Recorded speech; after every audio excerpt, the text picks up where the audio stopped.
महाविकास आघाडीचे अधिकृत उमेदवार वसंत पुरके यांच्या प्रचारार्थ विधानसभा मतदारसंघातील बाभुळगाव येथे जाहीर सभा संपन्न झाली असून सभेला संबोधित करण्याकरता काँग्रेसचे युवा नेते डॉक्टर कन्हैया कुमार दिल्ली यांची प्रमुख उपस्थिती होती।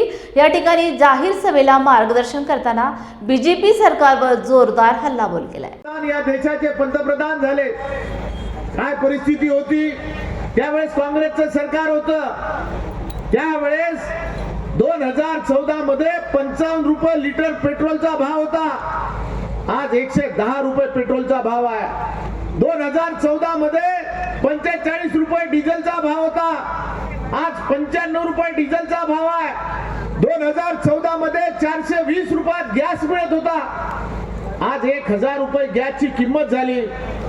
आणि या ठिकाणी 2 वर्षापूर्वी 3 वर्षापूर्वी मुख्यमंत्री उद्धव बाळासाहेब ठाकरे असताना 10,000 रुपये क्विंटल आपण कापूस विकला, आज आपल्या कापसाला काय भाव आहे?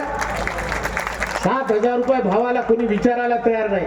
3 वर्षापूर्वी आपण 6,000 रुपये क्विंटलला सोयाबीन विकलं, आज 4,000 सोयाबीन कोणी विकत घ्यायला तयार नाही।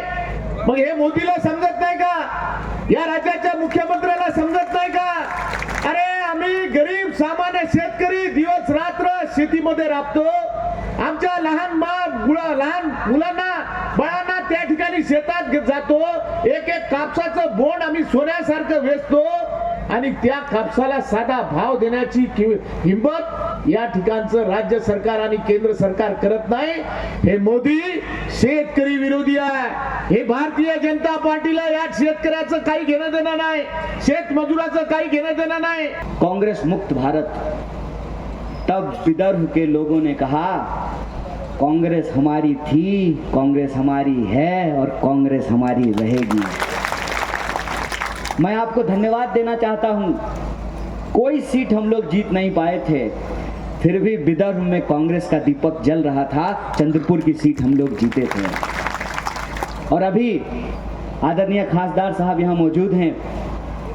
उन्होंने कहा मला मराठी येत नहीं, मुझे मराठी नहीं आती है, लेकिन दिल की बात मैं समझ लेता हूँ, क्योंकि दिल की जुबान बिल्कुल साफ होती है, वो एक होता है, मोहब्बत की बात बिल्कुल सीधी होती है। वो कह रहे थे कि 400 पार का जो इनका नारा है उसको विदर्भ के लोगों ने हवा उड़ा दिया, और जो रही कसी कसर है जो खासदार चुनाव में हुआ, वो रही सही कसर जो है इस बार आमदार के चुनाव में पूरा कर दिया जाए। बराबर बोला ना मैं?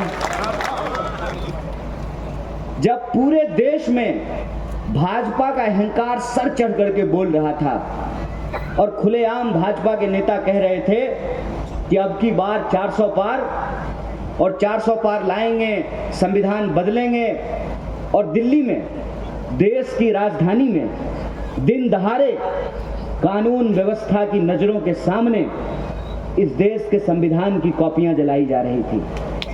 जिस संविधान का हम शपथ लेते हैं, जिस संविधान ने हमको ताकत दी, जिस संविधान ने इस देश के गरीबों को मुंह में जुबान दिया, जिस संविधान से हम बराबर कुर्सी लगा करके लोगों के सामने बैठना सीखे, अगर संविधान की ये ताकत नहीं होती, हर इंसान का वोट अगर बराबर नहीं होता, महलों में रहने वालों का भी वोट एक और झोपड़ी में रहने वालों का भी वोट एक, हेलीकॉप्टर पर उड़ने वाले का भी वोट एक और टूटी साइकिल पर चलने वाले का भी वोट एक, अगर ये वोट की ताकत नहीं होती, तो आपको लगता है ये राजे राजवाड़े हाथ जोड़ करके चुनाव में हमारे सामने आकर के खड़े होते? इच्छा भूमि जहां मौजूद हो जिस विदर्भ में, वहां के लोगों ने ठान लिया था कि भाजपा के अहंकार को चूर चूर करेंगे और संविधान की तरफ नजर उठाने वालों को परास्त करेंगे, उनको हराएंगे। संकट अभी टला नहीं है, संकट अभी टला नहीं है, संकट और ज्यादा गंभीर हो गया है। संकट गंभीर इसलिए हो गया है कि हम एक अजीब तरह की चुनौती से घिर चुके हैं, और चुनौती ये है कि तमाम जो बेईमान हैं, चोर हैं, लुटेरे हैं, वो इकट्ठा हो गए हैं। उन्होंने महाराष्ट्र के मान सम्मान पे चोट किया, महाराष्ट्र के लोगों के वोट के साथ गद्दारी की, महाराष्ट्र के लोगों की पार्टियों को तोड़ा, शिवसेना को तोड़ा, एनसीपी को तोड़ा, कांग्रेस के कई नेताओं को डरा के, धमका के या लालच में अपनी पार्टी में शामिल कराया। मैं तो कहता हूं भाजपा पार्टी नहीं है, हाजमोला की गोली है।